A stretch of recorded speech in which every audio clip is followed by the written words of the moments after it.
Hi everyone, and welcome back to a new art video with me, Ellie, for some tips and perhaps some new ideas to get you creating. And I'm working currently on a new painting. It's starting off as a painting, but the idea is it's going to become a design for printed textiles as well as a painting. So I'm starting a new line in that area these days. And in addition to my normal exhibition practice. And as you can see, I'm painting these daffodils, which you may be familiar with these, I guess. It's the national flower of Wales, where I'm living, and they're all over just about everywhere at the moment. They're all in the garden, they're along the hedgerows, they're along the verges and around roundabouts.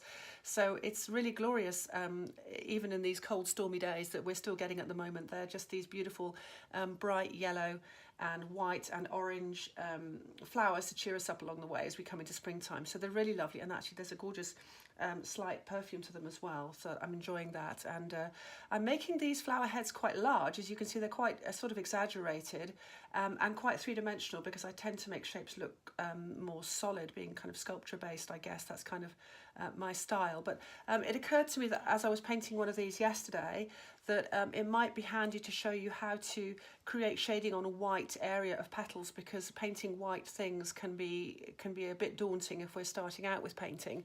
So I'm going to start off, I'm going to map out the outline of this. I'll probably speed that up a little bit, and then I'm going to take you through a little bit more detail about how to create the shaded areas to get that sense of three-dimensionality in the petals and the tones right. And I'm only using, just for information, I'm just using 4 or maybe 5 colours. I've got 2 different kinds of yellows, a sort of golden yellow and a more lemon yellow. In acrylic paints I'm using and a white, titanium white, a black.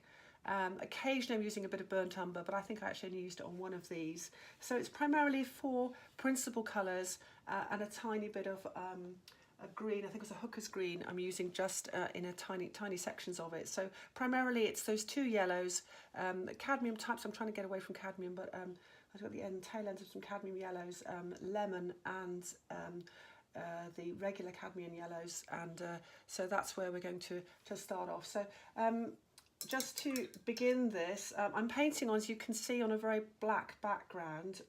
That's kind of how I'm wanting to do this. So you may find that you're painting on white, but I suggest if you're painting something that is a white shape, that you perhaps begin on a slightly coloured background if you can. It doesn't have to be as dark as black. And there's a bit of a disadvantage, I have to say, right off in starting with black, because since it's acrylic and I'm adding water to it, I'm having to sort of hold the painting like that, having to go over the layers a couple of times so that they read against the black. But I'm just using a fine brush. I'm using a number 4 brush just to start myself off with this, and I'm just going to make a fairly studied sort of drawing. I want to kind of get the daffodil in a place where I can see it, but it's not obstructing the view of the camera, because my actual next daffodil is going to be sort of in this position over here. So I'm just getting an angle that I kind of like. I'll put it down a bit there, so that's just a little bit out of view for you, but I'm going to start off painting the shape.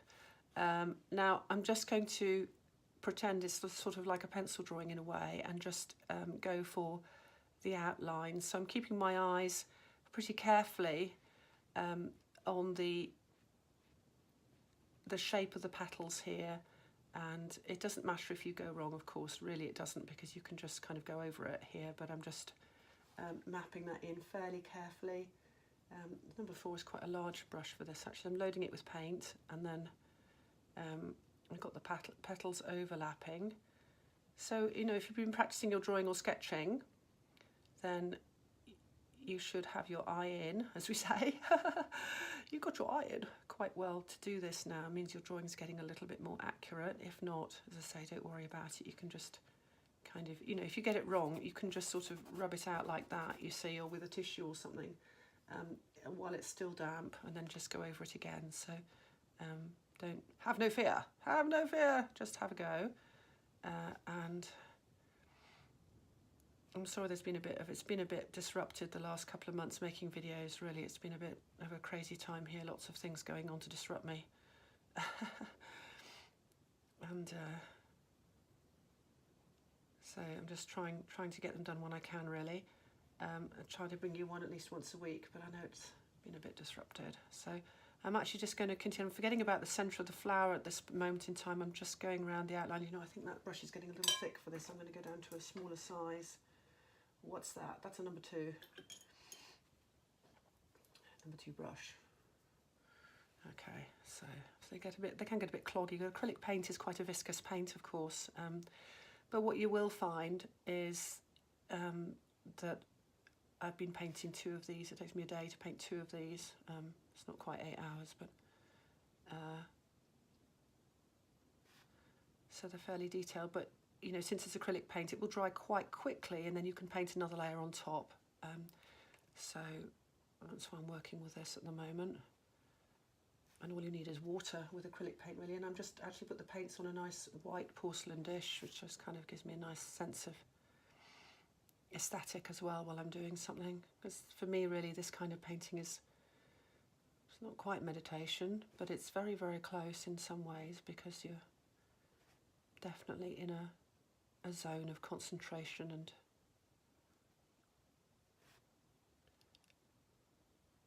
not really thinking about other things at all, which is very beneficial. Okay, so that's that petal shape there. You can see that on the screen. As you can see, it looks quite big, doesn't it? To start off with, it looks really quite big, bigger than the flower. But it may be that you decide that you just want to paint a part of the flower, or from a different angle, or you want to make it quite a bit smaller, or do a bunch of flowers, or flowers in a vase is a very kind of classical thing to do. I quite like getting immersed in one.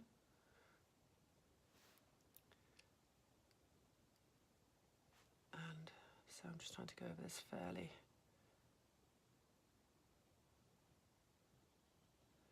quickly, but not using too much paint, just enough just to get a little, not to get it clumpy and thick, but just enough to show up on that surface. And that's going to go in that way. This one should meet up there. That's good. And then we've got one more last one. Hooray! We kind of got it. So video yourself and get something in another place entirely. Okay, so just come right here. What I really love is when we can think these things look so similar when we see lots of groups and clusters of these flowers, but when you actually pick one and study it, each one is very, very individual indeed. Okay, so that's brought us down to the end of that outline of the rough petals. And then what I'm also going to do is I'm just going to use that colour again, I think, to outline the centre, which is actually, you can't quite see it on the screen, I'll just bring it in there a little bit. It's this beautiful lush yellow, which is just a midway between being golden and being lemony. It's really fabulous and zesty. So I'm going to outline the top frill of that trumpet section.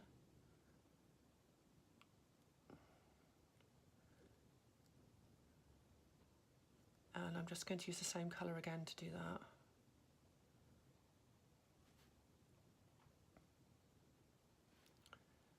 So that I've got my placements. It's actually coming a bit further out here, I think. The thing is, to make things bigger, everything has to be a bit bigger.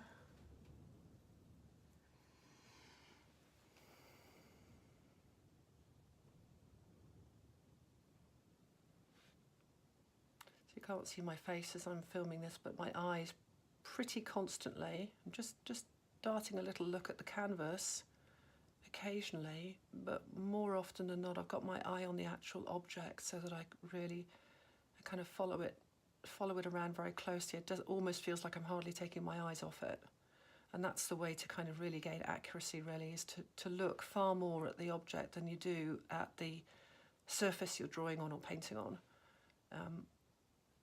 Definitely when you're doing this point as well, and you really, if you're wanting to get something accurate, actually, you really want that kind of level of, okay, it's a daffodil, it is not a car or a dinosaur or a blob of yellow that is abstract. Okay. So sort of it will appear. You need to have faith as well when you do this, I think. You know, it's quite important to trust what you see, because it can feel quite strange. You think, well, is that really that shape? Is it really like that? But you must kind of commit to it.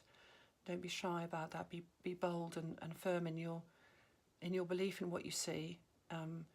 It is painting. It's acrylic painting. It's fairly forgiving. You can go over it. You know, it's not like watercolour where, you know, can acts of faith mean even more. Okay, so there we've got a kind of outline of the trumpet section, and I'm going to move on now to show you how I then paint in these other areas. Now, for that I should say I've mixed white, but I've mixed a tiny bit of the kind of lighter yellow with that as well, so there's a sense of warmth to it. It's not completely cold white. Because even though we're layering these paints a little bit, you know, the underlying paint will show through, so don't find that I want a harsh white outline. I'm trying to make it the tone of the of these petals, which, although I talked about making white painting, it's not a pure white. And what you'll find when you look at things, they are very rarely a pure white, actually, unless you're painting something like white porcelain. But when you put it against something that is absolutely a pure white, then you'll see the difference. So if you've got a piece of white paper and you put it on that white, you immediately see a different colour, even if it's something as white as a snowdrop or a lily. And this is a sort of fairly close to kind of ivory white. So we're working with a slightly creamy colour here, and all I'm going to do is I'll start off this one petal here, and I'm simply going to block in the whole of that petal now in this base creamy white colour there. And as you can see a little bit of the black canvas coming through there. It's not a very thick layer in this technique. And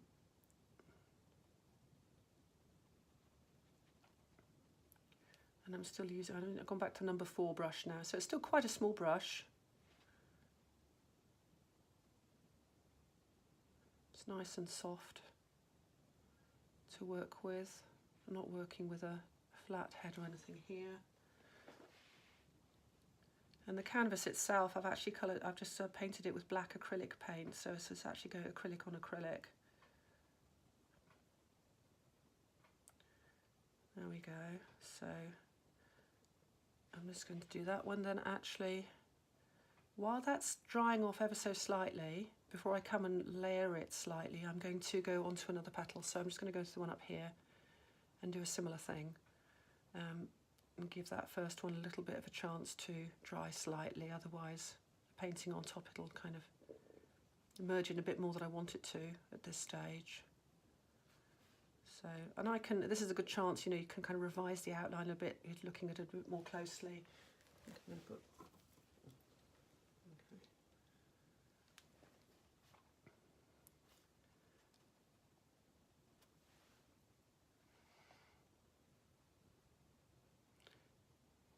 Now, as I begin to look at this, I start to see many other, and with the sun coming through the windows as well, that the shadows and the transparencies of the petal are beginning to show through as well. So what appeared initially to be a fairly plain white-ish petal now becomes something, as you look at it, much more complicated. And we've got the beautiful yellows reflection.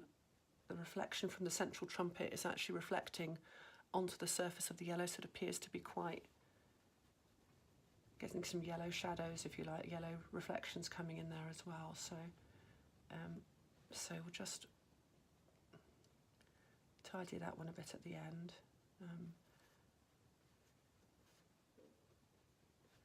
What you can do as well is leave a slight gap, which I haven't done particularly. Leave a slight gap between the petals as well with the black edge, just to while you kind of helps define the petal areas as well.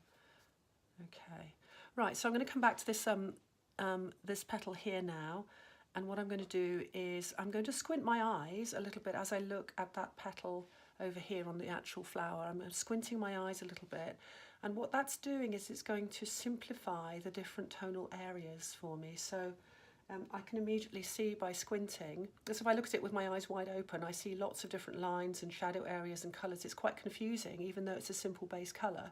So by squinting my eyes, I can see, okay, which general area is slightly darker. And I'm going to mix a tone to go with that. Now, I've got my white with a little bit of yellow mixed in, and I'm going to add to that some black. I'm just going to keep it really, really simple. I haven't talked a great deal about complementary colours, but you can use a complementary colour to make a shadow. The complementary colour of yellow would be purple, so you could use a purple colour here, but I'm just keeping it very, very simple today, and I'm going to use, I've just mixed a bit of black in with that. Now try it out. Now what I would also suggest is while you're trying it out, you see if that is, okay, that sort of made a darker, slightly darker tone there. So for the sort of next tone up of that base cream colour, I'm painting this over the top, so that kind of blocks out a bit more of the black then.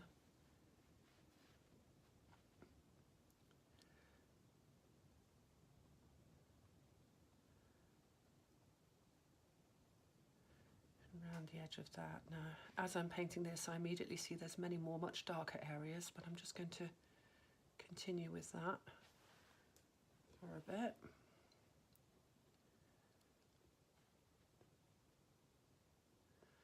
As I say, it is nice because it's acrylic, so you know, even if you feel you've kind of stuffed it up and you got the tone wrong, it doesn't matter. Don't worry too much about it. You can just correct it and paint over the top again. It's no problem. No.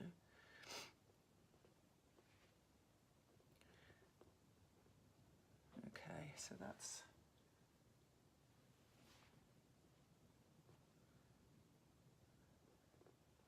so.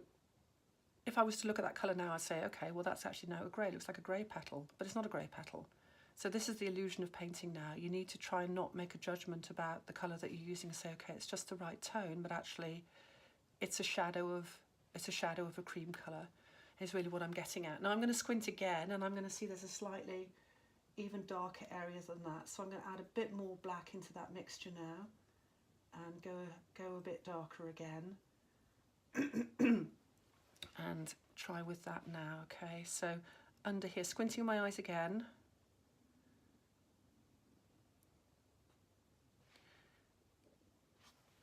And this begins to feel like modelling the shape a little bit, and you'll see you'll start to get a sense of it beginning to be a bit three-dimensional when you paint in this next slightly darker tone now.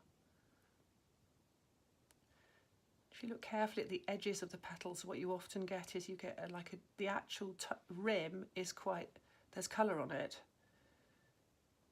like it's a bit of yellow on it. But just inside from the rim, there's an area of shadow. Again, it could even be taking the form of sort of very, very tiny stripes. So that is not quite strong enough, dark enough. I'm going to go darker again, add some more black into that, add a little bit more yellow as well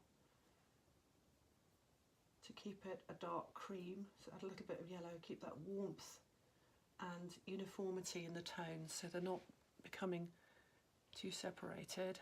And then I'm going to paint that again. It's still not dark enough, so don't be shy about this. Go on, more black. There we go.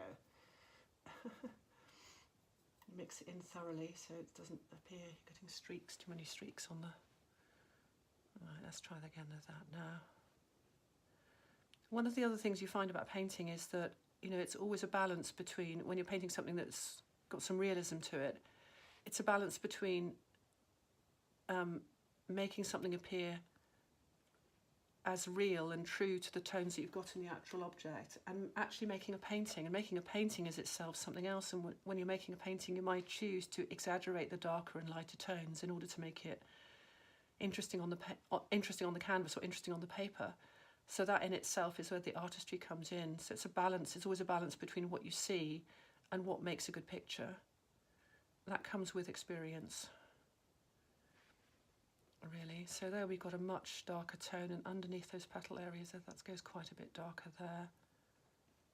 And then this, it's getting a bit dried out. I'm going to add a bit more water to it because, and I'm going to go down in brush sizes again as well, because what I've got here is these, the tone goes in sort of stripes at this point along the petal. very, very fine stripes. It just marks the shadows in the edge of those.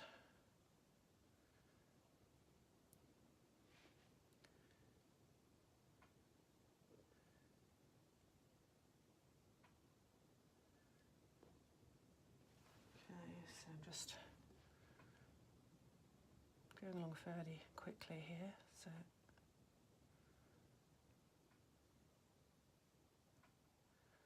underneath that petal is a little shadow, so I'm painting that in as well to give a sense. And on this side there's a sense of overlap.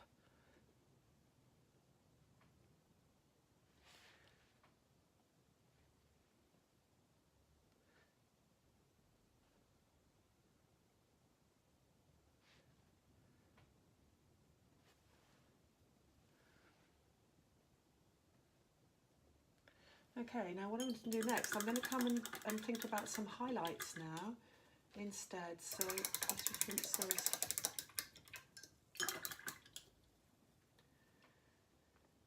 so now I'm taking that white again, the original white I used, and I'm mixing it with the yellow again, a little bit of that, the lemony yellow. So I've gone back to a kind of a creamy colour again, and I'm going to look again at these lighter areas now. So it's actually coming, some of that begins to look a little bit lighter there. So I'm painting on top again now in the slightly lighter version. I'm going to go down the brush side again. I need something in between. What have I got? I've got that one actually. It's a slightly square head. Let's try that.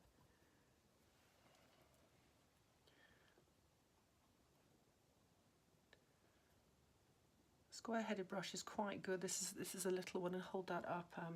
Size of it, it's a size 2. It's flat, but it's got an angle. Not quite sure the name of that one. But the good thing is actually you can paint it sort of flat, but you can also take it on an angle and create lines with it. So where I'm trying to go in between these stripes, that's quite a handy shape to have. But remembering the paint underneath is still a little bit wet. I'm not trying to, I want to work sort of fairly quietly and subtly, I mean, and almost dab and stroke the paint on top rather than rubbing it in at this stage.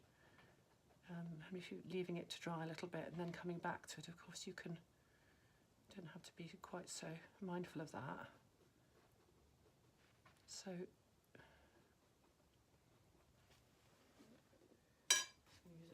go back to a round head, but use a smaller one now. I've gone back down to a size 2 in the round head, and next to the, often we find when you get a shadow area, right next to that shadow area, you'll get the lightest area as well, but it all comes with looking really. It's not always the case, you just need to be aware of it. But it's this, the other thing that you'll have happening too is if you've got just dramatic light changes going on in your environment, like the sun's streaming in on it and then it's going in again, you're going to get big changes in shadow. So just kind of be aware of that and position yourself accordingly. Many artists traditionally like to work in north-facing studios, so they have a constant light for that reason, so it doesn't change. The lighting doesn't change too much in the room throughout the day, but I've never really gone for that, but I think this is fairly north-facing actually. And I've got some sun coming in, which I like. Okay.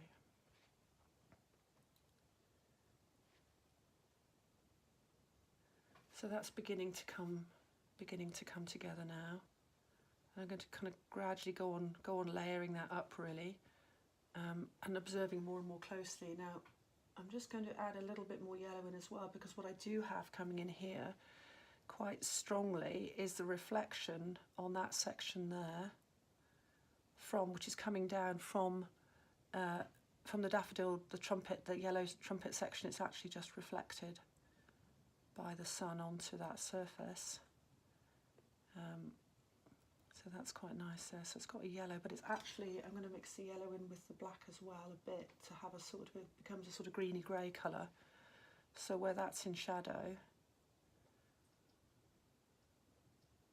it's actually kind of a greeny grey shadow there we've got as well. And that suggests then, is suggestive of the yellow that's being reflected in those darker tonal areas. So keep on with that sort of squinting technique. Go for the main. I wouldn't try and get every little tiny bit of different tone when you're starting out, but maybe aim for 4 different tonal areas maximum. Say the darkest, the lightest, and 2 middle ones, and that will kind of set you on your right course then. And don't worry even too much about what the colour is, but try to get the tone right. So it's like, is it the right, what we mean by tone, if you're not sure, is like, is it the right amount of darkness or not? And if you're not sure, look, check it against. I mean, I've got this black thing here, which is a maximum darkness, so checking it against that. Nothing on here is black. Okay, so I'm going to keep going with the daffodil now, and I'm going to put it on a time lapse so that hopefully I'll be able to complete the whole thing in one sitting. We'll see. And then we'll have a look at it again at the end.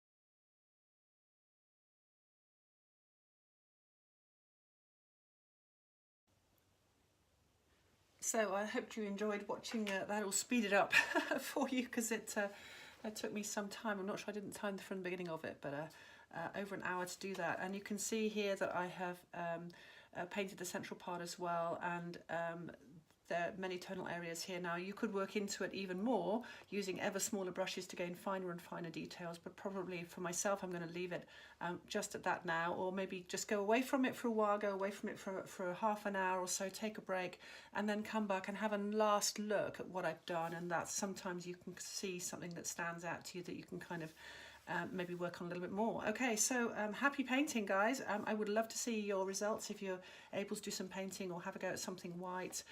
Do let me know your questions and comments. And please subscribe and share if you enjoy these videos. I hope to be producing more and more of them as the season continues. And thanks very much for watching. Bye for now.